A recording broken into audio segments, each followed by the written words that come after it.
Ready start. उपाध्यक्ष महोदय, वर्तमान वित्त अधिनियम सदन के सामने प्रस्तुत है। इस बिल पर मुझे बोलने के लिए आपने समय दिया, इसके लिए मैं आपका आभारी हूँ। इस बिल का एक विशेष महत्व इसलिए भी है कि यह संकट काल में पेश हुआ है।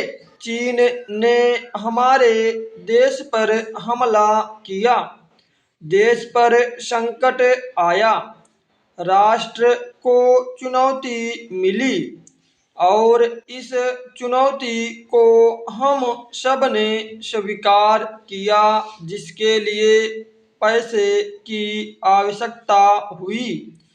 इसको वित्त मंत्री ने बड़ी कुशलता से देश के अंदर और देश के बाहर से जुटाया। इस बिल का महत्व इसलिए भी है कि हमारी पंचवर्षीय योजना के मध्य में ही यह बिल आया है। देश में बड़ी बड़ी योजनाएं अभी अधूरी हैं, जिनका पूरा होना देश के लिए बड़ा आवश्यक है। इसके लिए भी बहुत बड़ी धनराशि चाहिए। देश पर संकट आया और देश जागा।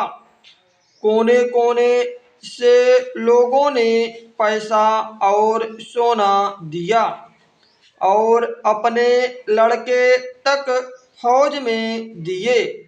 इस देश में किसानों और गरीबों का जो वर्ग है, उसने भी दिल खोलकर इसमें सहयोग दिया। उसके बाद जो उन पर अधिक बोझ कर के रूप में पड़ रहा है या अनिवार्य बचत योजना के रूप में पड़ रहा है, उसको भी वे खुशी खुशी सहन करने को तैयार हैं। परंतु वे सरकार से भी कुछ चाहते हैं। वे चाहते हैं कि उनकी जो गाढ़ी कमाई का पैसा है, खून पसीने का जो पैसा है, वह व्यर्थ के कार्यों में ना जाए और उसका सदुपयोग हो। इसके अतिरिक्त उनकी कुछ अपनी दिक्कतें और परेशानियां हैं, जिनकी ओर सरकार का ध्यान चाहिए। इस आपातकाल के समय में तो उनको इन आए दिन की कठिनाइयों से राहत मिलनी चाहिए। ऋण लेने में और अन्य कार्यों में जो अड़चनें पड़ती हैं, वे दूर की जाएं।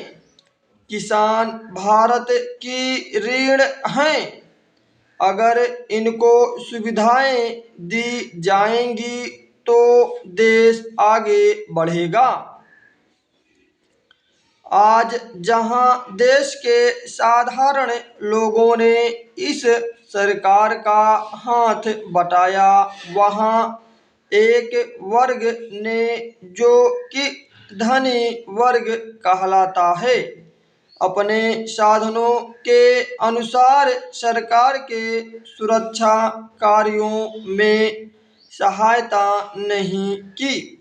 मैं यह नहीं कहता कि उन्होंने बिल्कुल सहायता नहीं की, लेकिन अपनी स्थिति के अनुसार सहायता नहीं की।